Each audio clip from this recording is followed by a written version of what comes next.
سرزمین دکن کے چپے چپے پر اولیاء اکرام کے آستانے ملتے ہیں، جہاں سے نکلی رشد و ہدایت کی روشنی سے آج پورا علاقہ منور ہے۔ سرزمین دکن سے ظلمت کو دور کر کے نور حق کو متعارف کرانے میں اولیاء اکرام کی خدمات ناقابل فراموش اور لائق تحسین ہیں۔ ان میں ایک نمایاں نام قطب الاقطاب غوث الاسلام شیخ دکن حضرت شیخ محمد سراج الدین جنیدی بغدادی رحمت اللہ علیہ کا ہے۔ آپ رحمت اللہ علیہ کی دکن آمد کے بعد ہی اس سرزمین پر مسلمانوں کو سیاسی غلبہ حاصل ہوا۔ جنوبی ہند پر پہلی مسلم مملکت بہمنی سلطنت کا قیام حضرت شیخ سراج الدین جنیدی رحمت اللہ علیہ کی دعاؤں کی ہی مرہون منت رہی۔ 14ویں صدی کے اوائل بہمنی سلاطین سے لے کر 20ویں صدی کے وسط عاصر جاہی سلاطین تک ہر کوئی حضرت شیخ سراج الدین جنیدی رحمت اللہ علیہ کے آستانے کا فقیر رہا ہے۔ روز اول سے ہی حضرت شیخ دکن کا آستانہ رشد و ہدایت، تصوف، صوفیزم اور خانقاہی نظام کا مرکز رہا، جہاں سے انسان کو اپنے خالق اور مالک سے روحانی رشتہ جوڑنے کا کام ہوتا آ رہا ہے، جہاں تزکیہ نفس، تعریف قلوب، سلوک و مجاہدہ کی تعلیم و تربیت دی جاتی رہی۔ بندگان خدا کے درمیان باہمی محبت، پیغام امن، دوستی و خیر سگالی، دلوں سے دلوں کو جوڑنے کا کام اس آستانے کا خاص وصف رہا۔ حضرت شیخ صاحب قبلہ دہلی سے ہوتے ہوئے دولت آباد تشریف لائے اور وہاں پر آپ حضرت علاء الدین جوہری رحمۃ اللہ علیہ سے بیعت اور خلافت حاصل کی۔ پھر اس کے بعد میں سرکار دو عالم صلی اللہ علیہ وسلم کی بشارت کے ذریعے سے آپ کو تبلیغ اسلام کے لیے دکن روانہ کیا گیا، تو حضرت شیخ صاحب قبلہ رحمۃ اللہ علیہ بیجاپور سے ہوتے ہوئے کرچی کے ایک چھوٹے سے مقام میں آئے اور وہاں پر تبلیغ اسلام کا کام شروع کیا، اور وہاں پر ایک لمبا عرصہ آپ نے کم و بیش 40-45 سال کا ایک لمبا عرصہ وہاں پر گزارا۔ اسی وقت حسن گنگو بہمنی، جو بہمنی سلطنت کے فاؤنڈر ہے، اسی وقت وہاں پر حضرت شیخ صاحب قبلہ سے ملاقات کرنے کے لیے جاتے تھے، ملاقات ہوتی تھی، اور وہیں پہ انہوں نے بھی حضرت کی شخصیت سے متاثر ہو کر انہوں نے بیعت لی، اور وہاں پر حضرت شیخ صاحب قبلہ کی وہیں سے پیشن گوئی حسن گنگو بہمنی کے لیے ہوئی کہ تم دکن بہمنی سلطنت کی تاج تمہارے سر پر رکھا جائے گا۔ تو اسی طریقے سے تو حضرت کی اس کے بعد میں گلبرگہ شہر میں کم و بیش تقریباً 100 سال کی عمر میں آپ یہاں پر تشریف لائے۔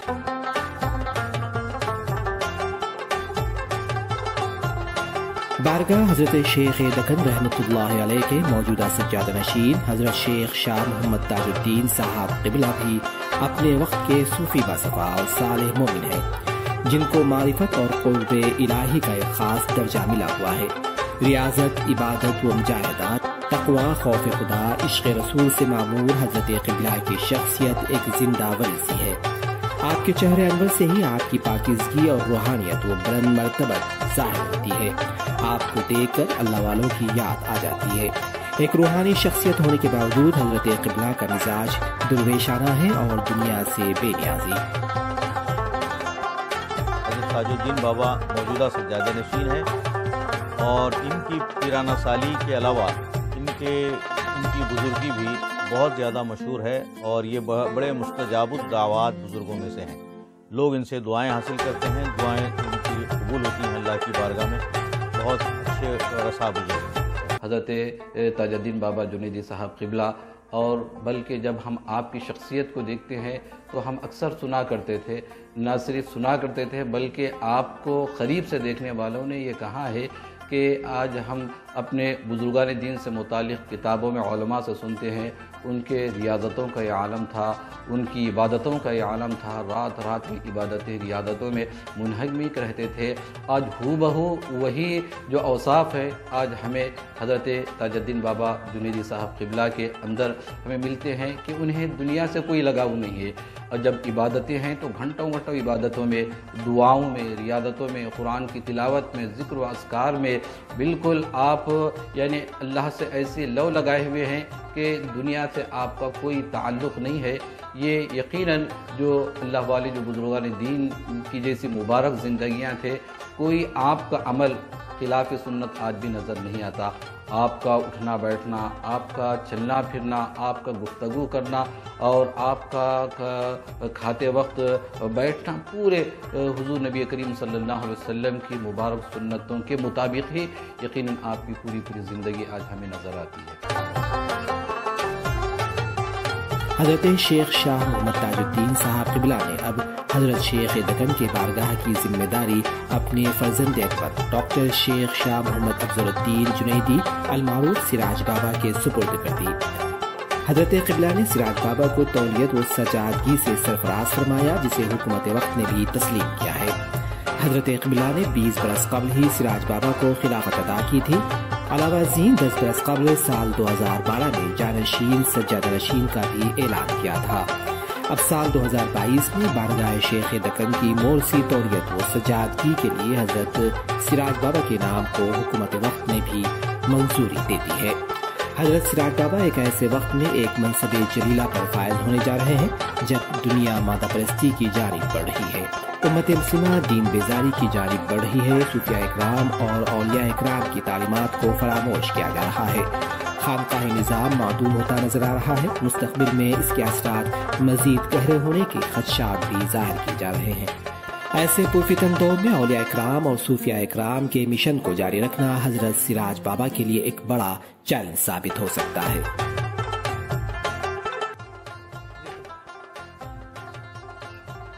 السلام علیکم ورحمۃ اللہ وبرکاتہ۔ تاریخ اس بات پر شاہد ہے کہ صوفیاء اکرام کی تعلیمات ہی انسانیت کو سکون قرار عطا کر رہے ہیں۔ ہندوستان میں صوفیاء اکرام کی آمد سے ہی جو مادہ پرستی کا دور چل رہا تھا، ان کی آمد، ان کے قدم میمنت سے ہی سکون، اطمینان اور صوفیاء اکرام کی تعلیمات سے ہی ایک دوسرے سے قربت اور تمام برادران وطن میں ایک دوسرے سے محبت و قربت یہ تصوف کی ہی دین ہے، اور صوفیاء اکرام کی تعلیمات کی وجہ سے ہی ایک دوسرے سے قربت حاصل ہوتی ہے۔ ان کے خانقاہ جو ہے تمام مخلوق کی آماجگاہ ہوتے ہیں، ہر مخلوق وہاں پر آ کر فیض حاصل کرتی ہے، اور لوگوں میں جو ہے دوریاں مادہ پرستی کے دور میں جو ہو رہی ہیں، مختلف مذاہبی کی وجہ سے اور دوسرے معاملات کی وجہ سے جو دوریاں ہو رہی ہیں، خانقاہی نظام اور صوفیاء اکرام کی تعلیمات جو ہے ان دوریوں کو ختم کر رہے ہیں اور دلوں کو قریب کر رہے ہیں۔ یہی نظام بارگاہ شیخ دکن رحمۃ اللہ علیہ میں 700 سال سے چل رہا ہے۔ الحمدللہ والد محترم قبلہ نے بھی یہی نظام کو جاری رکھا۔ آپ تمام دعا کریں کہ یہی نظام اللہ رب العزت مجھے بھی چلانے کی توفیق عطا کرے جو والد محترم اور میرے دادا حضرت چلایا کرتے تھے۔ ڈاکٹر شیخ شاہ محمد افضل الدین جنیدی قبلہ بھی ایک اعلیٰ تعلیم یافتہ شخصیت ہیں۔ گلبرگہ یونیورسٹی سے ہی آپ نے ایم اے اور پی ایچ ڈی کی ڈگری حاصل کی ہے۔ پی ایچ ڈی میں آپ کے مقالے کا موضوع تصوف پر مبنی رہا۔ اردو شاعری میں تصوف کے اثرات ورث سے اقبال تک جیسے خشک موضوع پر ریسرچ کر کے آپ نے پی ایچ ڈی کی ڈگری حاصل کی ہے۔ سراج بابا کا مزاج بھی صوفیانہ ہے۔ صوفی باصفا حضرت شیخ شاہ محمد تاج الدین صاحب قبلہ کی راست نگرانی میں آپ نے تربیت پائی ہے۔ آپ کے مزاج میں عاجزی، انکساری، دینداری، سادگی، درویشی، تواضع، صبر و شکر، اخلاص، جن کو اخلاق محمودہ کہا جاتا ہے، بدرجہ اتم موجود ہے۔ شریعت، طریقت، حقیقت اور معرفت کی باریکیوں سے خوب واقف ہے۔ آپ کے مصاحبین کا خیال ہے کہ سراج بابا کی صحبت میں بیٹھنے سے دل دنیا سے سرد ہو جاتا ہے اور آخرت کی رغبت پیدا ہو جاتی ہے۔ تو سراج بابا بھی ان کے والد بزرگوار کے نقش قدم پر چلتے ہوئے بزرگوں کے اقوال کی روشنی میں وہ بھی تلقین کرتے ہیں، ارشاد کرتے ہیں، لوگوں کی اصلاح کرتے ہیں، قلب کی صفائی کی باتیں کرتے ہیں، نفس کے تزکیے کی بات کرتے ہیں جسے تزکیہ نفس کہا جاتا ہے، قلب کے تصفیے کی بات کرتے ہیں جسے تصفیہ قلب کہا جاتا ہے، روح کے تجلیے کی بات کرتے ہیں جسے تجلیہ روح کہا جاتا ہے۔ اور اس طرح سے ہم دیکھتے ہیں کہ سجادہ نشینی کے لیے جو اوصاف جمیلہ اوصاف حمیدہ چاہیے، الحمدللہ سراج بابا میں ہم ان کی چھوٹی کمسن عمر سے ہی کمسنی سے ہم جانتے ہیں۔ اب ان کے جو مشاغل ہیں، اس وقت جو مشغلے چل رہے ہیں، یہ ہمیشہ دین و اسلام کی، تصوف کی، صوفیہ کی تعلیمات کی تبلیغ کے لیے یہ اپنے آپ کو وقف کر دیا ہے۔ دینی خدمات میں بہت زیادہ پیش رہتے ہیں، نیکیوں کے حصول میں پیش رہتے ہیں۔ ڈاکٹر سراج بابا کا تعلق صوفیانہ گھرانے سے ہونے کے ساتھ ساتھ ان کے مزاج میں فقیرانہ شان بھی شامل نظر آتی ہے۔ میری جتنی ان سے ملاقات ہے، میں نے دیکھا ہے کہ وہ نہایت مخلص، خلیق، ایماندار، وفا شعار اور والد گرامی کے اطاعت گزار فرزند کے طور پر ہم نے ان کو دیکھا ہے۔ اور روضہ شیخ دکن کا مشہور و معروف روضہ ہے۔ اس روضے سے دکن کی عوام بلا لحاظ مذہب ملت وابستہ ہے، عقیدت ہے۔ تو جانشین کا بڑا کام، بڑی ذمہ داری ہے، اور یہ مصدقہ بات ہے کہ جو کوئی جانشینی کی مسند پر بیٹھتا ہے تو جد کا فیضان بھی اس کی زندگی پر ہو ہی جاتا ہے، اور جسے فیضان حاصل ہو اس کا بیڑا پار ہے۔ تو حضرت سراج بابا صاحب قبلہ بڑی سنجیدہ مزاج اور بڑی ہی جو گفتگو کرتے ہیں، بڑی ہی متانت کے ساتھ اور بڑی ہی پیارے انداز میں آپ کی گفتگو کرنے کا طریقہ ہے، اور آپ کے جو اخلاق ہیں، آپ کے جو عادات و اطوار ہیں، آپ کے جو کردار ہے، میں نے آپ کے ساتھ 2-4 مرتبہ سفر کرنے کا بھی مجھے شرف حاصل ہے۔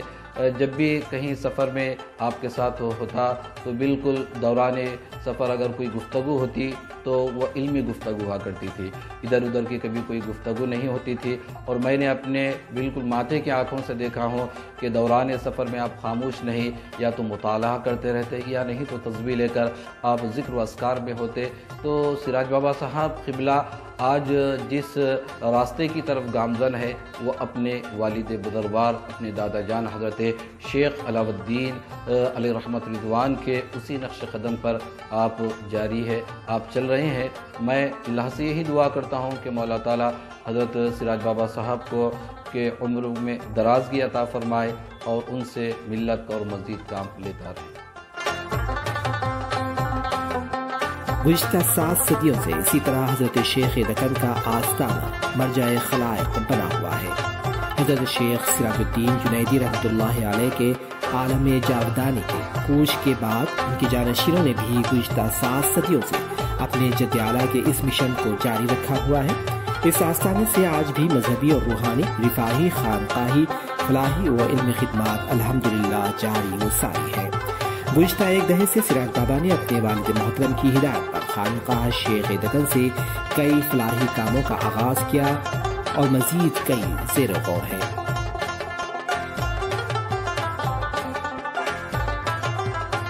اور یہ انتہائی شریف النفس ہیں، اور ان کی شرافت نفسی کا مظاہرہ ہم اکثر ان کے کارناموں کے حوالے سے بھی پہچانتے ہیں۔